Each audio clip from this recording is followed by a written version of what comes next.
Welcome to True Crime Echoes, where we dive into the real stories that haunt history and echo into our lives today.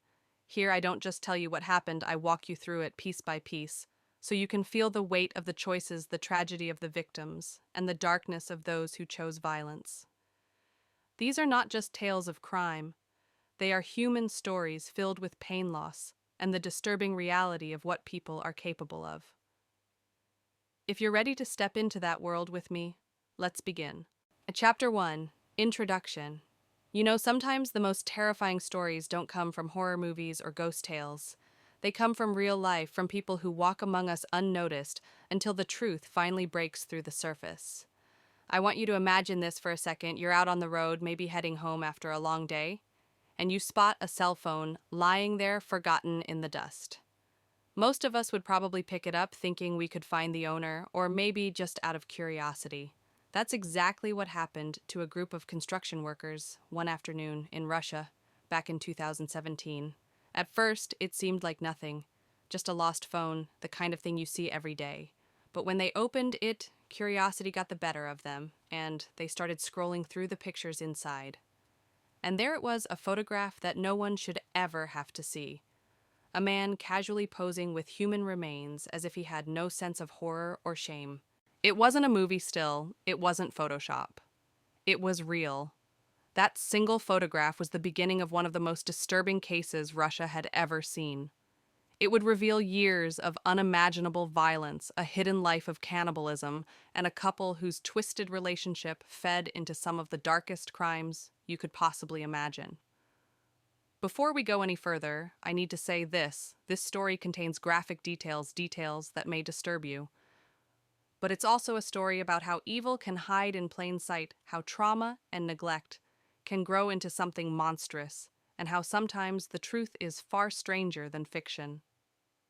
So today we're going to dive into the lives of Dmitry and Natalia, a couple who became known as the Cannibal Family. Their story is not just about murder, it's about loneliness, obsession, and the horrifying ways human lives can spiral when all the wrong pieces come together. And while it's hard to listen to, I think it's important to remember that these were real people, real victims, and real crimes. What I'm about to share with you is a journey into the darkest corners of human behavior, but it's also a reminder to stay alert, to pay attention, and to never underestimate how dangerous people can be. So let's begin. Chapter 2, Dmitry's Childhood and Early Life. Before we get into the crimes themselves, I think it's important to step back and look at who Dmitry was before the world knew his name. Because the truth is, stories like this don't usually start with a monster. They start with a child. Dmitry was born in 1982 in southern Russia. His life didn't start off with much stability. Almost right after he was born, his biological mother gave him up. The official story was that she just wasn't in a position to care for him. And maybe that's true. Maybe she felt she had no choice. But imagine that before you're even old enough to understand the world around you, you're abandoned. That sense of being unwanted, of being left behind, it can leave scars long before you can even name them. He spent his earliest years in an orphanage until he was about 3. Then he was adopted by a couple named Svetlana and Vladimir. At first, it seemed like maybe things were turning around. He had a home, parents, people to raise him. By most accounts, Dmitry was a quiet boy. He loved animals, but he preferred to play alone. His adoptive parents even described him as a loner. Some kids thrive on attention and groups of friends. Dmitry wasn't one of them. He kept to himself, and that tendency to isolate would follow him for the rest of his life. Then, when he was 15, tragedy struck again. His adoptive mother, Svetlana, was diagnosed with cancer, and within a week, just like that, she was gone. The one person who had given him some kind of stability, some kind of love, vanished from his life almost overnight. And that's when everything took an even darker turn. His adoptive father, Vladimir, became violent. He turned cruel, angry, and eventually he kicked Dmitry out of the house. Just 15 years old, still a child, and he was told, "You're not wanted here. Leave." Some sources say Vladimir handed him nothing more than a piece of bread when he pushed him out the door, as if that was all the care he deserved. It's such a haunting image, this kid holding a loaf of bread, walking away from the only family he had left. From that moment on, Dmitry was on his own. He slept wherever he could, sometimes with neighbors, sometimes just on the street. Imagine being 15 with no money, no safety net, no one who even wants to claim you as their own. Survival becomes the only priority, and when survival is all you know, morality starts to blur. Eventually, the frustration and desperation caught up with him. Dmitry robbed a store and stole a car, probably thinking it was the only way to keep himself alive. He didn't get far. He was caught, arrested, and sent to prison while he was still just a teenager. And here's the part that breaks me: nobody visited him. His adoptive father never showed up, no friends, no family, no one. He was completely abandoned. At an age when most of us were worrying about school, about crushes, about what we wanted to be when we grew up, Dmitry was behind bars, utterly alone. That kind of loneliness can warp you. It can make you hard, bitter, maybe even dangerous. And while I'm not excusing the choices he made later in life, I think it's important to understand that this was the foundation. A boy who learned early on that love was temporary, that people would leave, and that he was, in many ways, disposable.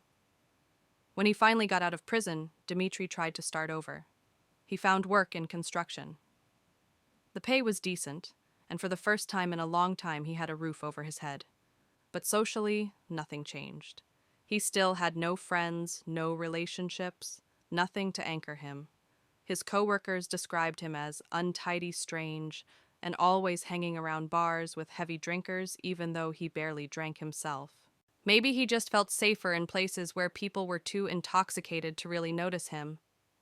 Maybe that was the only way he could feel like he belonged, even on the outskirts of society. And this is where we start to see the picture form: a man who had lived most of his life alone, unloved, and on the margins. A man who never really fit in, and who carried years of pain and resentment like a shadow. This was Dmitry before Natalia entered the picture. And once she did, their lives would take a path darker than either of them could have imagined. Chapter 3. Natalia's background and struggles now. While Dmitry's life was marked by abandonment and loneliness, Natalia's story was shaped by loss and a different kind of collapse. And when you put the two together, you can almost see how their broken pieces eventually fit, though in the worst way possible. Natalia was born in 1975, also in southern Russia. Her childhood wasn't easy either. She was raised primarily by her mother and grandmother, but during her preteen years, her mother passed away. Losing a parent at such a young age leaves a kind of emptiness that never really goes away. For Natalia, her grandmother stepped in, and she became the central figure in Natalia's life, guiding her through those turbulent years into adulthood. What's striking about Natalia's younger self is how different her dreams were from the person she would eventually become. As a teenager, she often talked about wanting to be a doctor. She wanted to help people to heal them.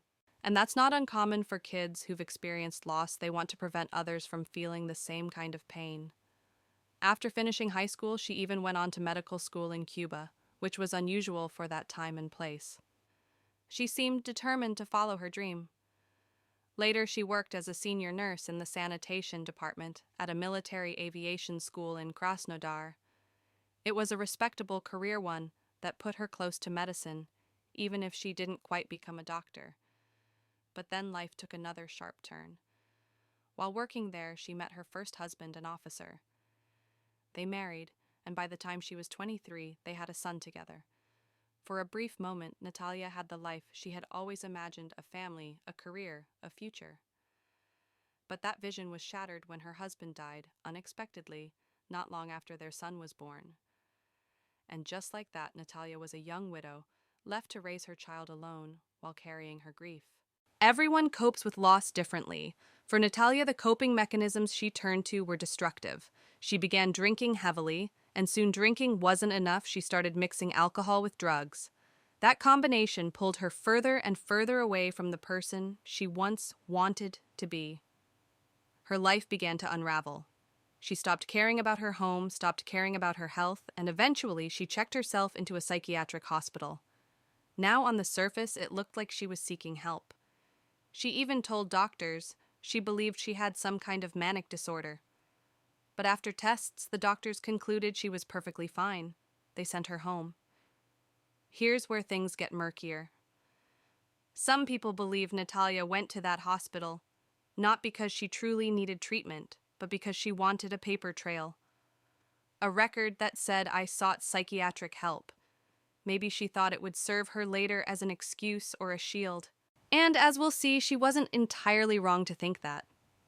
After leaving the hospital, her drinking and drug use only worsened. Eventually, it cost her the job she had worked so hard for. But instead of motivating her to change it, pushed her even deeper into her self-destructive habits. She started frequenting bars, wandering into places where others might not notice just how far she had fallen. And it was in that spiral in those bars that Natalia met Dmitry. By then, she was 7 years older than him, already carrying the weight of her past and her addictions. But age and circumstances didn't matter much to either of them. What they found in each other was a kind of recognition, a shared brokenness. It's easy to look back now and wonder what might have been if Natalia had found support, if she had truly received help when she first asked for it, or if she had chosen a different path after her husband's death. But she didn't, and instead, her pain and Dmitry's loneliness collided. Together, they would become something far more dangerous than either one of them alone. Chapter 4. Their meeting, relationship, and marriage. When Dmitry and Natalia crossed paths, it wasn't some grand love story. It was more like two broken people finding comfort in each other's flaws. They met in a bar, a place where both of them seemed to spend their time, searching for something, maybe connection, maybe distraction, maybe just a way to escape. For Dmitry, who had always been on the outside, looking in Natalia must have felt like acceptance. She didn't treat him like the strange, lonely man his coworkers described.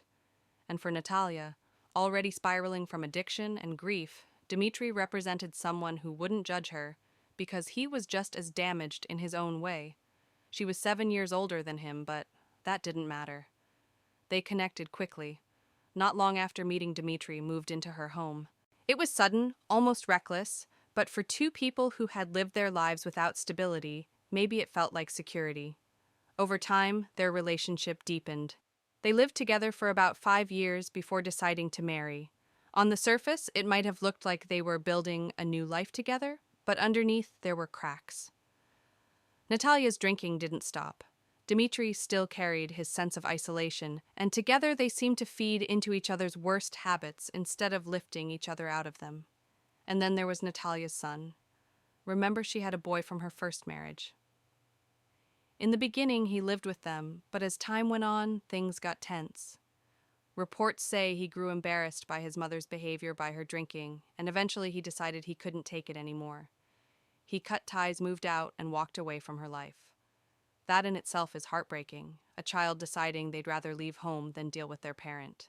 It says a lot about the kind of environment Natalia and Dmitry were creating. And without her son around, Natalia was even more deeply entwined with Dmitry. He became her world, her partner in everything, both the mundane and eventually the unthinkable. At some point, the couple decided to move. Dmitry was struggling to hold down work, and they believed that starting over somewhere else might give them better opportunities. But really, a change in scenery doesn't fix the problems you carry with you. Their addictions, their isolation, their shared darkness, they packed all of that up and brought it along. Looking back, it's clear this was the turning point.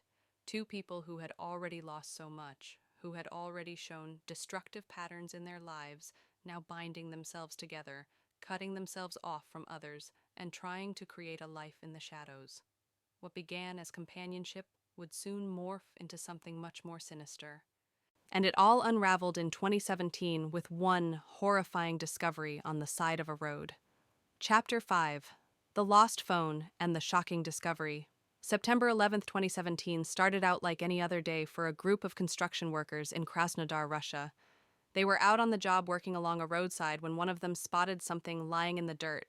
It was a cell phone. Nothing unusual about that, people lose phones all the time. At first, they probably thought it was their lucky day. Maybe they'd find the owner and return it, or maybe someone thought, hey, I've just scored a free phone. Out of curiosity, they opened it up, scrolled through the photos the way most of us probably would. And that's when their lives changed forever. On that screen wasn't a vacation selfie, or a family snapshot, or even a picture of a pet. Instead, they saw a man staring back at the camera holding what looked unmistakably like human remains. In one image, he had a severed hand in his mouth. In another, he posed casually with a woman's head, as though it were some kind of grotesque trophy. Can you imagine the horror in that moment? These weren't staged props. This wasn't Halloween makeup. It was real. They knew it instantly, and it was so disturbing, so wrong, that they couldn't even believe their own eyes. The men handed the phone straight over to authorities. When investigators got their hands on it, they confirmed what the workers had seen. They scrolled through photo after photo of dismembered bodies, severed heads, wigs, and other chilling evidence of violence. There was no doubt anymore someone had been documenting their crimes in the most shocking way possible. Using the SIM card, the police traced the phone back to its owner. The name that popped up was Dmitry Bakshiv, and they didn't just stop there. They went straight to his home and brought him in for questioning. His wife Natalia was taken in too. And think about that moment for a second. Authorities walking into a quiet Russian neighborhood, knocking on the door of an ordinary-looking apartment, and pulling out not just one but two people suspected of crimes so grotesque they seemed almost unreal. Nobody in their circle of neighbors could have guessed what was about to come to light. At first, Dmitry and Natalia acted like nothing was wrong, like the photos didn't mean anything. But investigators knew better, and what they were about to uncover inside that home would shake even the most seasoned officers. Chapter 6. The House of Horrors. The Search and the Evidence. When police first stepped inside Dmitry and Natalia's apartment, it was immediately clear that this wasn't just an ordinary home. It looked more like the set of a hoarder's nightmare, clothes piled high, trash scattered everywhere, papers stacked on every surface. The floor was barely visible beneath the chaos. It was the kind of place where you could hide almost anything and nobody would ever notice. As investigators dug through the mess, they started finding things that turned their stomachs. In one drawer, there were multiple cell phones, up to 10 of them, all tossed together like discarded trinkets. That alone was suspicious, but then came the photographs. Dozens of them. Stacks of images that began like casual snapshots, Natalia and Dmitry posing with acquaintances, strangers, random people they seemed to have crossed paths with. But as the investigators flipped through the pile, the pictures grew darker, more grotesque. One photo in particular stood out, a severed human head placed carefully on a silver platter surrounded by orange slices, as though someone had tried to present it as a meal. In its eye sockets were olives, and on the nose a slice of lemon. It was surreal, almost theatrical, but undeniably real. The date printed on the photo read December 28th, 1999. That meant if it was genuine, Dmitry and Natalia could have been killing for nearly 2 decades. And the horror didn't stop there. Near the refrigerator, investigators noticed what looked like a wig casually left in front of the microwave. But it wasn't a wig. On closer inspection, it was a piece of human scalp, complete with styled hair, and highlights cut clean from a victim's head. Someone had deliberately removed it and placed it there like a twisted keepsake. Then came the refrigerator itself. Officers opened it, and what they found inside would haunt them forever. Glass jars lined the shelves, neatly filled with human remains preserved in saline solution. Skin-fat meat all carefully stored as though someone had been preparing samples for later use. There were also frozen packages of body parts stacked alongside what appeared to be ordinary food. Even a piece of chicken was thrown in there, leaving investigators to wonder, was it really chicken? Or was it something far worse? The discovery was so overwhelming that the officers didn't even take chances. They unplugged the entire refrigerator and hauled it away as evidence. But perhaps the most disturbing find was what they uncovered in the clutter of the kitchen, a handwritten recipe book. Not an ordinary cookbook, but one filled with instructions on how to prepare meals using human flesh. The handwriting appeared to be Natalia's. Alongside it, they found a videotape, a kind of tutorial, that showed how to dismember bodies and extract usable parts. It was undeniable. This wasn't just murder. This was cannibalism, carefully documented, meticulously preserved, and shockingly normalized within the walls of that apartment. Imagine being one of those officers sifting through piles of filth and suddenly realizing you're holding evidence of a crime so grotesque it feels impossible to process. Photos, body parts, recipes. Each discovery painted a clearer picture of what had been happening here, and each one was more disturbing than the last. By the time investigators finished, they had uncovered jars of human skin-frozen remains, preserved body parts, and evidence pointing to dozens of possible victims. And with every horrifying detail, one question grew louder. How long had this been going on, and how many lives had been destroyed in this so-called House of Horrors? Chapter 7. The Confessions, the Victim Count, and the Trial. Once the evidence was collected, there was no way around it. Dmitry and Natalia had to be confronted. Investigators sat them down separately, and from the very beginning, their stories didn't match. Natalia was questioned first. When she was shown the photographs from Dmitry's phone, the ones of severed heads and dismembered hands, she reacted with what almost seemed like indifference. She shrugged it off, saying she had once stumbled across a dead body on the street and decided for reasons she never explained to take pictures of it. That was her excuse. She claimed the photos had nothing to do with her or Dmitry, that it was just some bizarre coincidence. But the investigators didn't buy it. They pressed her harder. And slowly, Natalia's story began to shift. Eventually, she admitted more, far more. She told them that she and Dmitry had dismembered victims together, and that yes, they had eaten parts of them. At one point, she even identified photographs of up to 30 different people who she said had been killed and consumed. Think about that. 30 victims. It's a number so staggering it almost doesn't feel real.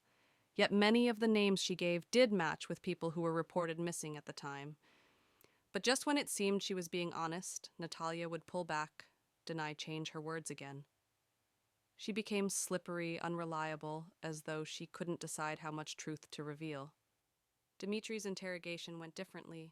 He was more forthcoming, though not completely. He admitted to killing 2 people. The most recent was just days before the phone was found. He told investigators that he and Natalia had met a woman on a dating site and they invited her out for drinks. Things were going well, too well in fact. Dmitry said Natalia grew jealous, suspicious of his attention toward the woman. An argument broke out. At some point, Dmitry pulled a knife, the one he always carried, and stabbed the woman. According to him, Natalia joined in after the attack began. According to her, she only watched. But in either version, the outcome was the same. The woman was killed, her body dismembered, and pieces of her were kept as trophies. And of course, that was when Dmitry decided to take the infamous selfies that would eventually expose them both. But here's where the confusion lies. If Dmitry admitted to 2 murders and Natalia claimed as many as 30, which version is true? Were they exaggerating, minimizing, or were they protecting something bigger, possibly even other people involved? Psychiatrists were brought in to evaluate them, and despite Natalia's attempts to lean on her past hospital visits as proof of mental illness, the experts concluded that both she and Dmitry were fully aware of their actions. They weren't insane. They were deliberate. By 2019, the trial reached its conclusion. Natalia was found guilty of incitement to murder. She was sentenced to 10 years in a penal colony, followed by an additional 1.5 years in prison. Dmitry received a sentence of 12 years and 2 months in a maximum security prison. And here's the part that still unsettles me. If what Natalia said was true, if there really were 30 victims, how could a sentence of just over a decade possibly be enough? Even if the official evidence tied them to fewer deaths, the sheer possibility of the scale makes the punishment feel almost inadequate. It leaves us with more questions than answers. Were there really dozens of victims? Was this the work of just 2 deeply disturbed individuals? Or were they part of something larger, a hidden community of people who shared the same horrifying impulses? In the end, Dmitry and Natalia went to prison. But the truth about the full extent of their crimes may never be completely known. Chapter 8. The Aftermath. Theories and Final Reflections. When the trial ended, it felt like there should have been a sense of closure. Dmitry and Natalia were locked away, their so-called Cannibal Family exposed to the world. But the truth is, this case left behind far more questions than answers. For one, investigators never recovered a full body. What they found were fragments, skin-fat jars of preserved tissue photographs of severed heads. Enough to confirm crimes, but not enough to map out the full scale. Natalia claimed there were 30 victims. Dmitry insisted there were only 2. Somewhere between those numbers lies the truth, and we may never know exactly where. When leaked photos from Dmitry's phone made their way into the media, the public was horrified, but also captivated. The images fueled rumors, and soon people began to whisper about the possibility of something bigger, a network, maybe even a community of cannibals operating in Russia with Dmitry and Natalia as the unlucky pair chosen to take the fall. Some believed they were scapegoats, the faces pinned to crimes that involved more people, perhaps even spanning decades. And honestly, I can see why people would believe that. How could 2 people kill and dismember so many victims without being caught for almost 20 years? How did nobody notice? How did nobody report anything? The gaps in the story almost invite conspiracy theories. But whether they acted alone or not, the facts are chilling enough on their own. A married couple isolated from the world, feeding off each other's darkness until they became something monstrous. They weren't killers for money or for revenge. They did it out of obsession compulsion, maybe even for some grotesque sense of control. And what about Natalia's son? He left the home, ashamed of her drinking. Cutting ties completely. Did he know more than he let on? Did he sense the danger before anyone else did? Or was his distance simply a tragic coincidence that saved his life? Even Natalia's first husband, his death, is still surrounded by questions. Was it truly natural? Or was it the first step on a path she never turned back from? This story unsettles me because it shows just how long evil can hide in plain sight. Dmitry and Natalia looked like outcasts, maybe even troubled, but nobody imagined they were living in a home filled with human remains recipe books for cannibalism and photo albums of victims posed like grotesque art pieces. And maybe that's the most disturbing part. Monsters don't always announce themselves. Sometimes they're a quiet couple in a messy apartment, the kind of people you might ignore because they seem strange but harmless. Until one mistake, a lost phone, pulls back the curtain on something unspeakable. So as we close this story, I'm left with the same haunting questions: were they truly alone in their crimes? How many lives were lost before they were finally caught? And how many secrets are still buried, never to be uncovered? What I do know is the case of Dmitry and Natalia is a reminder that the darkest horrors aren't always found in myths or legends. Sometimes they're real, sometimes they live right next door. And that's the story for today. But as always with true crime, the echoes never fully fade. They leave us with questions, with unease, and sometimes with fear, but also with the reminder to stay aware, to protect ourselves, and to never underestimate the darkness that can hide in plain sight. Thank you for spending this time with me. If this story stayed with you, consider sharing your thoughts below. I'd love to hear what you think. Until next time, stay safe, make good choices, and remember, true crime is never just a story. It's real, and its echoes are closer than you think.